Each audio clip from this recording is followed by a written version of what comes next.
no livro de 1 Samuel, capítulo 24. Primeiro livro de Samuel, capítulo 24.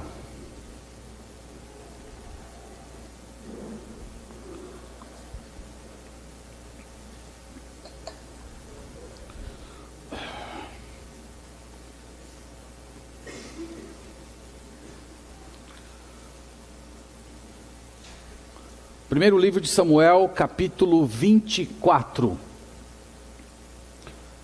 Nós estamos com uma série de mensagens a respeito da vida do rei Davi. E essa é a 8ª mensagem nessa série que começamos no último ano. Lembre-se que na última meditação que trouxemos a respeito da vida do rei Davi, nós vimos esse homem saindo daquilo que chamamos de autossuficiência para a dependência de Deus. Nós destacamos que logo que ele começou toda aquela fuga, ele teve que ir embora de Jerusalém de uma forma bem prematura. Davi tomou algumas decisões bem precipitadas. A pior delas foi mentir ao sumo sacerdote Aimeleque, dizendo que estava em uma missão secreta dada por Saul, quando na verdade ele estava fugindo de Saul. E por causa dessa mentira de Davi, mais de 80 sacerdotes foram mortos, além de filhos, mulheres, crianças, idosos. E esse acontecimento mudou profundamente a vida de Davi. Nós vimos no capítulo 23 que o refrão que vai caracterizar a vida de Davi depois desse acontecimento é esse: e Davi orou ao Senhor, e Davi consultou ao Senhor. Davi vai se passar a ser um homem de oração. Ele vai de agora em diante ser um sujeito que não dá um passo na sua vida se não for direcionado pelo Espírito Santo de Deus. Na nossa meditação de hoje, nós vamos ver Davi diante de um grande teste de caráter. É isso que nós vamos falar. Ele vai encontrar Saul diante dele, sozinho, vulnerável, desarmado. E Davi vai ter que tomar uma decisão sobre o que ele vai fazer. Então o tema da nossa meditação hoje é esse: vencendo o mal com o bem. E o propósito aqui da nossa meditação é que Deus nos ensine através da Escritura como nós devemos reagir diante da oportunidade de vingança. Então vamos ler o texto e nós vamos, à medida da leitura, que a leitura for progredindo, a gente vai fazendo algumas pausas e trazendo alguns esclarecimentos. Então a primeira cena do capítulo 24 é Saul perseguindo Davi, verso 1 ao verso 3, vamos ler. Tendo Saul voltado de perseguir os filisteus, foi-lhe dito: eis que Davi está no deserto de Engedi. Tomou então Saul 3.000 homens escolhidos dentre todo Israel, e foi ao encalço de Davi e dos seus homens, nas faldas das penhas das cabras monteses. Chegou a uns currais de ovelhas no caminho, onde havia uma caverna. Entrou nela Saul a aliviar o ventre. Ora, Davi e os seus homens estavam assentados no mais interior da mesma. Irmãos, o capítulo 24, ele começa como uma continuação do 23. Nós vimos na semana passada que chegou a um ponto em que Saul cercou Davi. E Davi estava lá em cima de uma pedra com os seus soldados, e ele completamente cercado por Saul, até que veio um mensageiro e disse: os filisteus estão atacando. E Saul teve que abandonar a sua caça a Davi, teve que voltar para Israel para lutar contra os filisteus. E Davi chamou aquele local de pedra de escape, porque foi ali que Deus deu um grande livramento. Mas Saul viajou para lutar contra os filisteus, mas deixou uma série de espias para dizer o caminho em que Davi estava. E quando ele soube que Davi estava nessa região chamada Engedi, ele enviou mais de 3.000 homens juntamente com ele para tentar capturar Davi. Se você depois olhar na internet, digitar lá no Google Engedi, você vai ver que esse lugar é um lugar que não teve muitas transformações do dia de Davi para o dia de hoje. En-Gedi é um oásis no deserto, é um local com muita vegetação, é um local com muita água, com muita beleza, é um local de muitas pastagens, e ao redor há muitas cavernas. E é numa dessas cavernas que Davi estava escondido com os seus soldados. Então o texto fala que Saul está perseguindo Davi, e de repente ele recebe um chamado da natureza. Aquele chamado da natureza que todos nós já recebemos um dia, que não gostamos de falar sobre ele. Repentino, arrebatador, constrangedor, chamado irresistível, para o número 2. E o texto diz que ele entra na caverna, só que ele não sabe que Davi está lá, escondido no fundo daquela caverna, e ele está numa posição completamente vulnerável. Para a gente, irmãos, é cômico, né? É cômico a situação. Mas para Davi, é um enorme teste de caráter. Ele está diante de um dos grandes testes de caráter de toda a sua caminhada com Deus. Então aí nós temos a progressão da narrativa, e nessa próxima cena, nós temos a reação de Davi, o que ele faz. Então vamos ler o versículo 4 até o versículo 7, diz assim: Então os homens de Davi lhe disseram: Hoje é o dia do qual o Senhor te disse: Eis que te entrego nas mãos o teu inimigo, e far-lhe-ás o que bem te parecer. Levantou-se Davi e furtivamente cortou a orla do manto de Saul. Então, note as palavras dos soldados de Davi. Eles estão dizendo basicamente o seguinte: Davi, é de Deus. Toma posse da bênção, meu irmão. Toma posse da bênção. Esse homem aí diante de você, nessa posição, acocorado, ele só está aguardando. Olha, Deus preparou esse momento para você, a hora da vitória.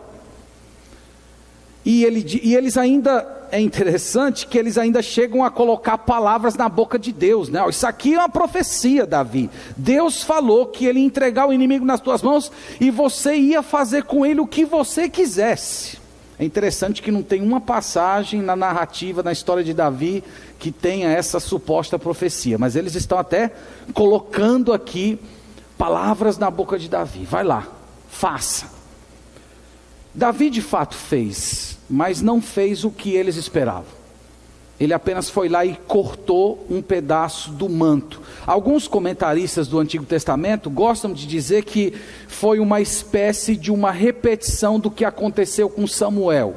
Lembra que quando Davi puxou a orla do manto de Samuel, rasgou, e Samuel olhou para ele e disse assim: do mesmo jeito que você rasgou o meu manto, Deus também rasgou o reino de você. Eu não tenho absolutamente segurança para afirmar isso, mas Davi fez. Só que no versículo 5 diz o seguinte: sucedeu porém que depois sentiu Davi bater-lhe o coração por ter cortado a orla do manto de Saul. Irmãos, Davi, ele sentiu como se ele tivesse pecado. Ele sentiu como se ele tivesse cometido um excesso, agido por impulso. Essa expressão, bater-lhe o coração, é a expressão para dizer que ele ficou triste, ele ficou arrependido, ele ficou desapontado consigo mesmo, ele achou que ele não deveria ter feito aquilo.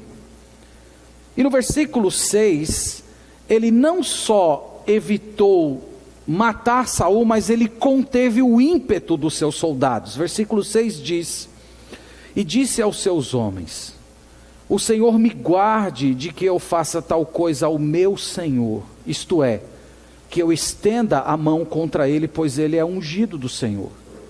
Com estas palavras, Davi conteve os seus homens e não lhes permitiu que se levantassem contra Saul. Retirando-se Saul da caverna, prosseguiu o seu caminho.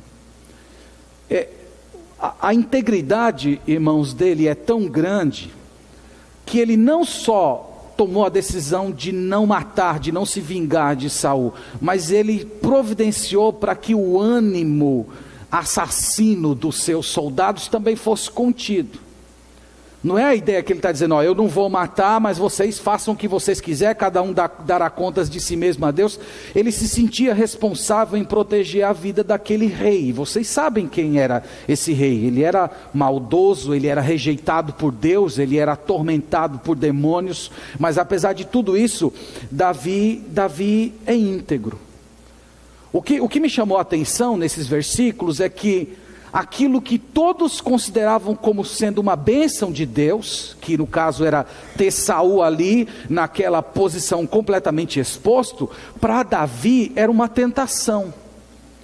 Para Davi não era providência de Deus, para Davi não era bênção de Deus, para Davi aquela situação que para todo mundo era bênção, para ele era motivo de pecado, de fazer algo que desagradasse ao Senhor. E quando ele toma aquela decisão e corta o manto, ele sente que ele pecou, ele sente que ele praticou um tipo de retaliação. Por menor, irmãos, que seja a retaliação, toda retaliação é pecado. E Davi entendeu isso.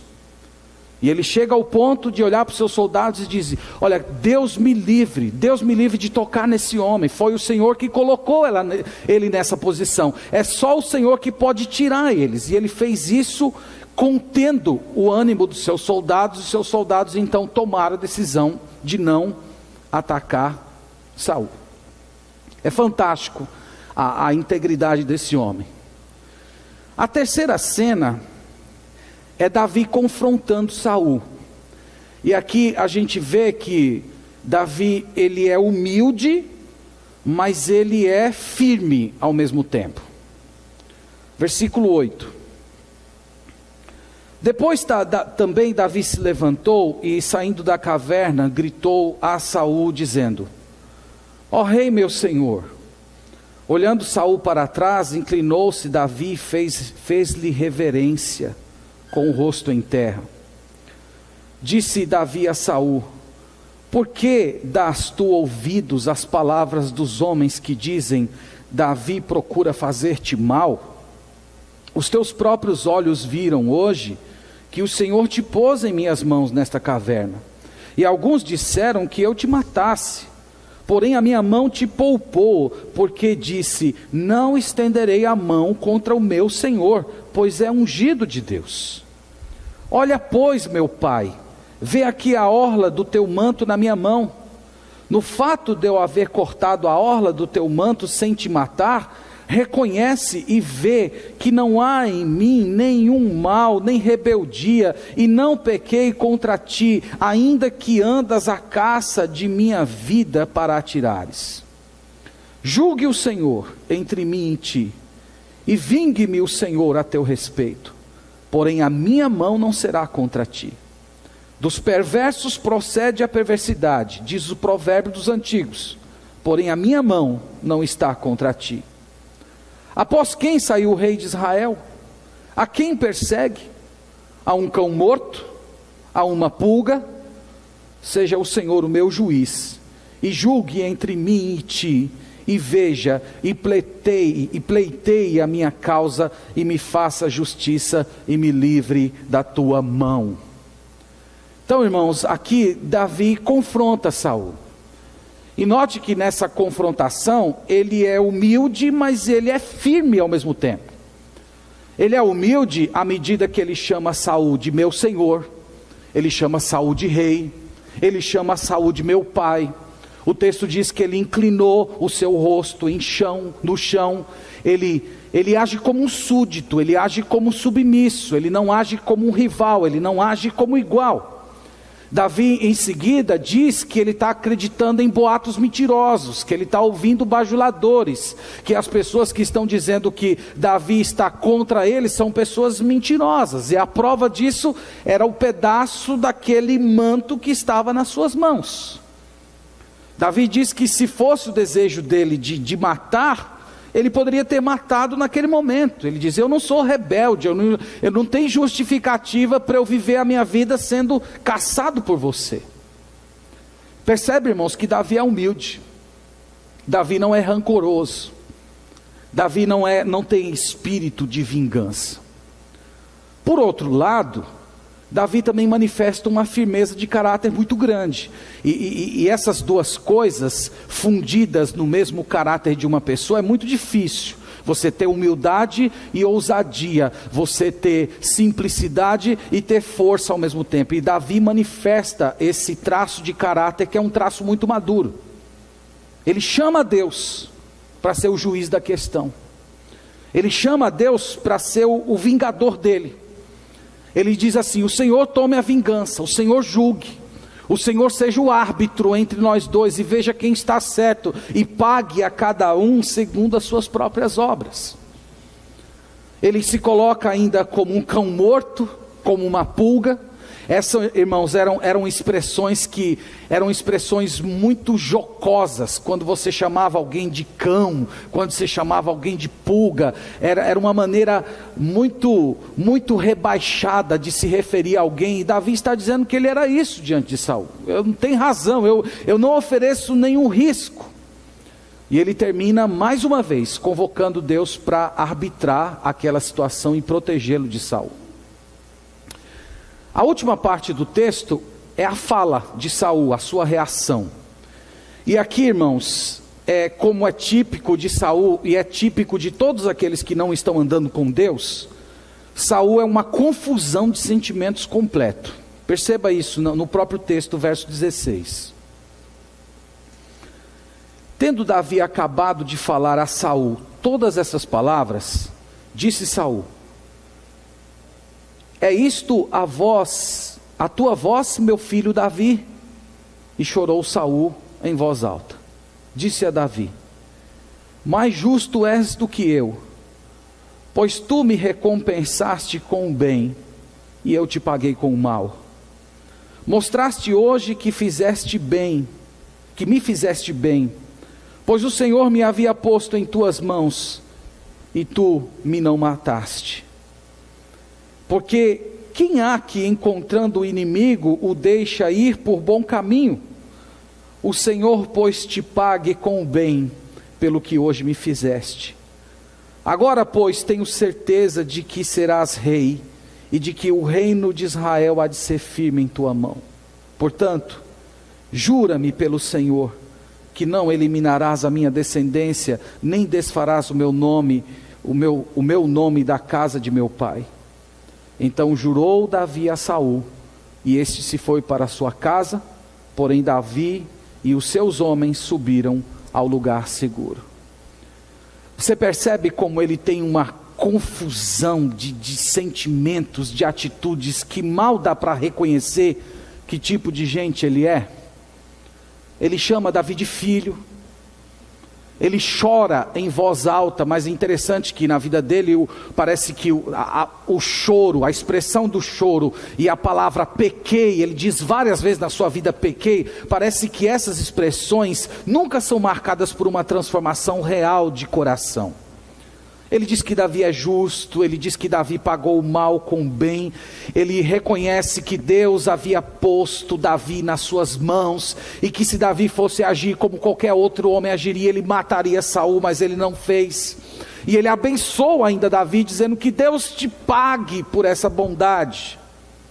Mas a última parte da fala dele é bem intrigante. Ele diz que tem certeza que Davi seria rei. Ele tem certeza que o reino ficaria bem com ele. E ele pede que Davi faça um juramento de que não vai exterminar a sua descendência. E o que Davi faz? Davi jura. Davi faz esse juramento, um juramento bem semelhante com o que ele tinha feito com Jonatas anteriormente, nós vimos isso. É interessante esse juramento, irmãos, porque sempre que um rei subia ao trono, a primeira coisa que ele normalmente fazia era exterminar todos os possíveis candidatos ao trono, para ele se consolidar, para ele não ter sucessores, ou fazer o seu próprio sucessor. Mas Davi, ele tem uma segurança tão grande em Deus, que é Deus que levanta, é Deus que dá poder, toda autoridade procede de Deus, é Deus que levanta, é Deus que tira, que ele não tem problema em poupar a descendência de Saul, mesmo com o risco deles se tornarem no futuro usurpadores do trono. Ele tem humildade, ele confia no Senhor. Por outro lado, Saul é confuso. Saul é aquele sujeito que sabe qual é a vontade de Deus, mas não se dobra. Ele é a pessoa que sabe o que Deus requer, mas ele não quer fazer. Ele quer a sua vontade. Irmãos, Saul é o retrato de todas as pessoas que estão lutando contra Deus. E que vão lutando, Deus vai falando através do Espírito Santo, através da palavra, através de pessoas, através de circunstâncias, mas a pessoa vai endurecendo, ela não ouve a voz do Senhor, ao ponto de se tornar endurecida em si mesmo. Esse é o retrato de todos aqueles que não andam com o Senhor. O texto termina dizendo que cada um voltou para o seu caminho. Na primeira vez que Saul fez uma promessa a Davi, Davi voltou para casa. Dessa segunda vez, Davi não voltou mais. Ele sabe que Saul é um caso sem solução. Irmãos, que lições nós podemos aprender desse capítulo? Eu quero dividir com vocês algumas lições que nós podemos aprender, depois nós vamos orar. A primeira lição que eu aprendo nesse capítulo é que as nossas decisões, as nossas ações, o nosso comportamento, o nosso pensamento, não devem ser moldados pela pressão do grupo. Nós aprendemos aqui algo sobre pressão de grupo. Davi teve que lidar com a pressão do grupo. Todos os seus soldados ali, aproximadamente 600 homens, dizendo: vai Davi, mata Davi, faz Davi, vai, é de Deus, é promessa de Deus. E Davi não cedeu. Para Davi não importava o que as pessoas esperavam que ele fizesse. Para ele o que importava era o que Deus requeria dele. Era a expectativa de Deus e não a expectativa das pessoas. Há pessoas e até cristãos que vivem para satisfazer as expectativas de certos grupos. Mudam o comportamento quando estão dentro de um certo grupo.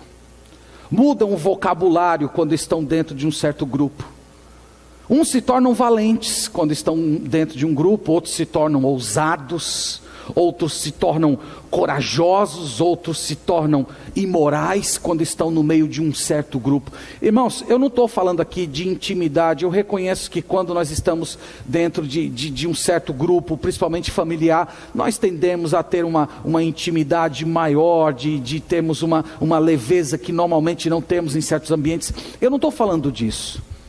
Eu estou falando de pessoas que têm uma transformação para um comportamento reprovável, pecaminoso, mundano.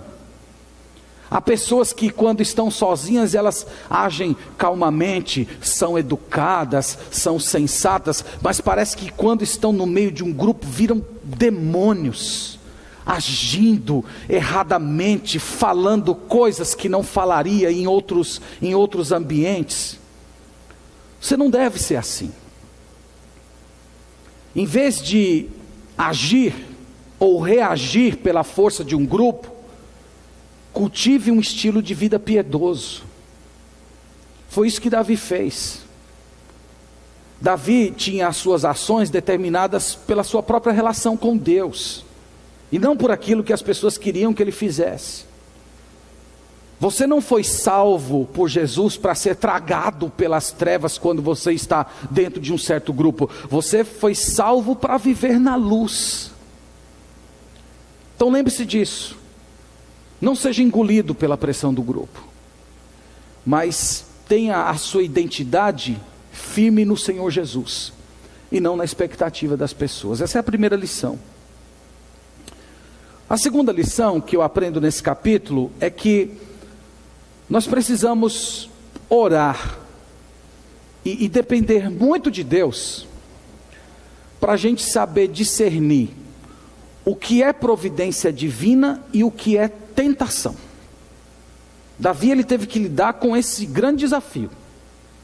Seus soldados, vendo Saul naquela posição de exposição, diziam: Davi é bênção de Deus, foi Deus que te entregou, mata, toma posse da bênção. Para Davi isso não era providência de Deus.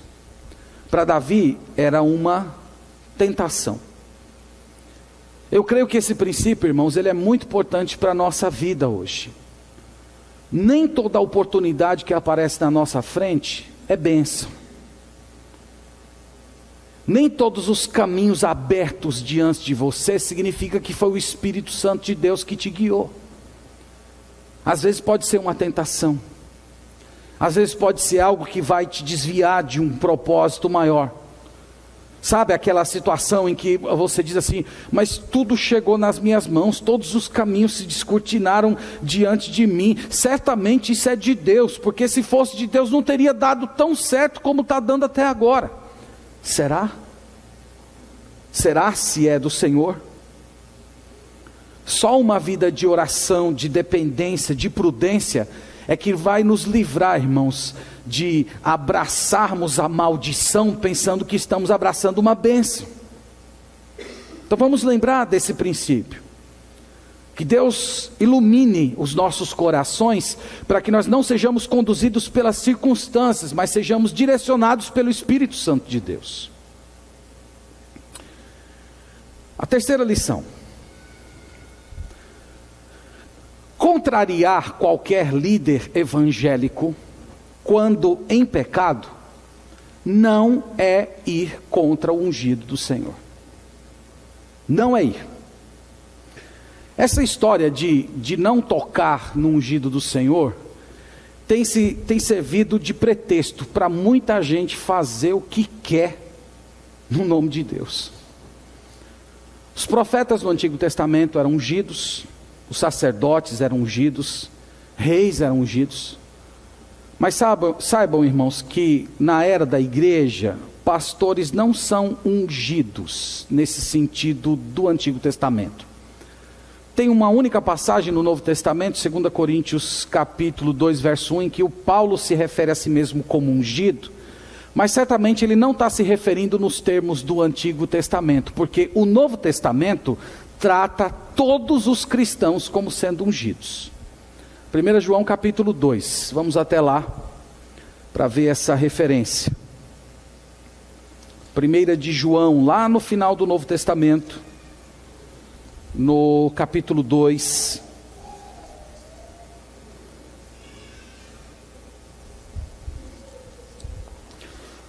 João 2,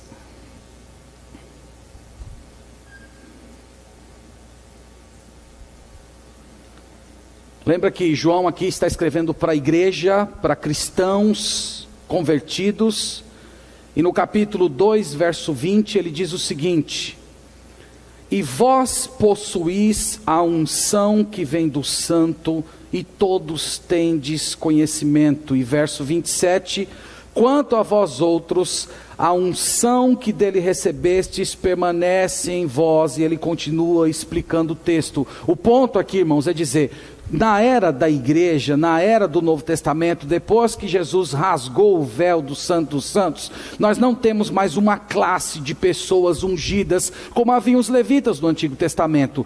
Todo cristão é ungido por Deus, todo cristão, todo convertido, ele tem a unção do Senhor.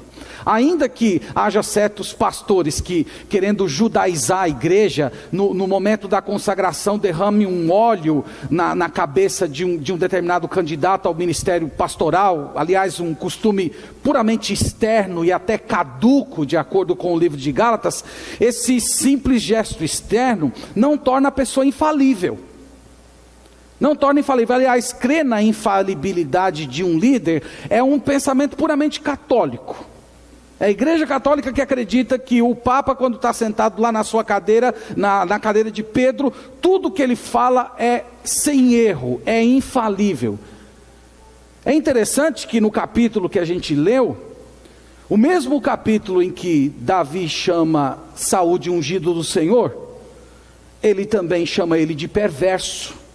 Ele diz lá o ditado: dos perversos procede a perversidade. Ele chama Saul de mal orientado. Ele confronta Saul. Então, essas pessoas, irmãos, que estão fazendo isso, eles estão querendo agir como se fossem deuses. Eles estão querendo divinizar a sua própria arrogância, tentando dirigir, intimidar as pessoas através do medo. Não toque no ungido do Senhor. E não tocar no ungido do Senhor significa não discordar dele, significa tudo que ele falar você acreditar, significa que tudo que ele fala parece que é Bíblia, parece que é inspirado. Você nunca pode contrariar, porque contrariar significa ir contra o ungido do Senhor. Irmãos, vamos tomar cuidado com isso. Todos nós somos ungidos, e nós somos chamados a reconhecer os falsos profetas. Nós somos chamados a denunciar os falsos profetas, inclusive denunciar os falsos profetas pelo nome. Nós somos chamados a fazer isso, e nós não devemos ser intimidados por esse tipo de colocação.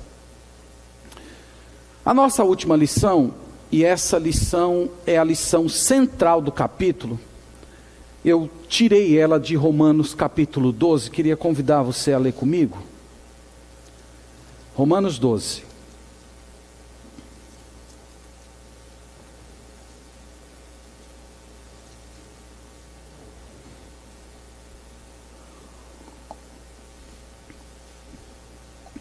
Romanos 12.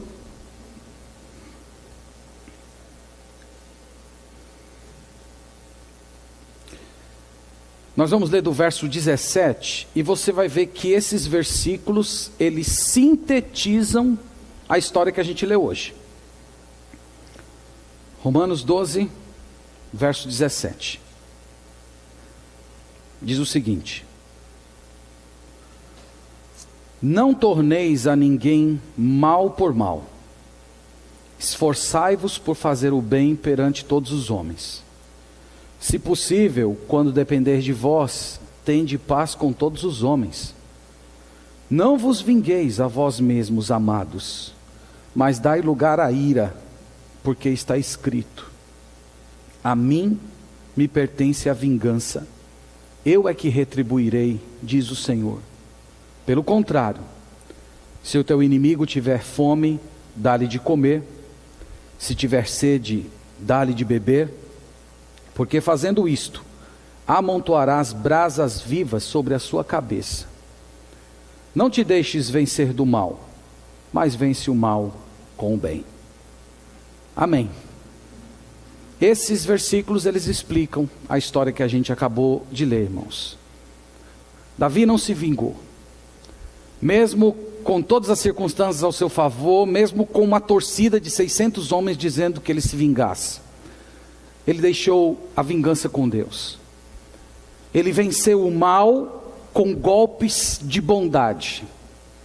E ao fazer isso, ele amontoou brasas vivas na cabeça de Saul. Essa expressão, brasas vivas na cabeça, é uma expressão de um costume muito antigo, em que uma pessoa, quando queria demonstrar vergonha, constrangimento público, ela pegava e colocava uma panela na cabeça cheia de brasas e ela andava pela cidade. Aquilo era uma maneira dela manifestar vergonha, tristeza, humilhação pública. E foi isso que aconteceu, e é isso que nós somos chamados a fazer hoje.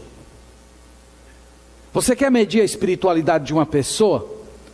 Pergunte para essa pessoa o que ela faz quando vê o seu inimigo vulnerável. Quando você vê o seu inimigo sem armas, aquelas armas que te feriram, que um dia te machucaram, aquelas palavras duras, quando você vê a pessoa completamente desarmada, necessitada de ajuda, o que você faz? A resposta a essa pergunta determina a intensidade, o nível, a profundidade da sua comunhão com o Senhor. Nós somos também colocados diante desse teste. Quem é de Deus não fere. Quem é de Deus não tripudia, sabe, chutar cachorro morto. Quem é de Deus não comemora. Uhul, Aí, aqui faz, aqui se paga. Quem é de Deus não se ensoberbece. Ah, mexeu comigo, está vendo? Tocou na menina dos olhos do Senhor, está pagando o que deve. Quem é de Deus não é assim. Quem é de Deus, estende a mão. Quem é de Deus é generoso. Quem é de Deus ora. Quem é de Deus até se entristece quando você vê o sofrimento de uma pessoa má. A Bíblia diz que nem Deus tem prazer na morte do ímpio. Quem é de Deus, perdoa. Então é isso que nós somos chamados a fazer. É isso que Deus espera da gente. E esse exemplo nós aprendemos com Davi. Nós somos chamados a fazer isso. A vencer o mal com golpes de bondade. A agir como Jesus agiu. Pai, perdoa-lhes porque eles não sabem o que fazem. Se nós somos de Deus, se nós temos o Espírito Santo, se nós somos dirigidos pelo Senhor, é assim que nós vamos reagir diante das pessoas que nos feriram, das pessoas que nos maltrataram, das pessoas que nos machucaram, das pessoas que nos causaram dano. Nós vamos agir como nosso Salvador, do qual Davi representou no Antigo Testamento. Então que o Senhor nos abençoe essa manhã e que o Senhor nos ajude para que vençamos o mal com o bem. Amém.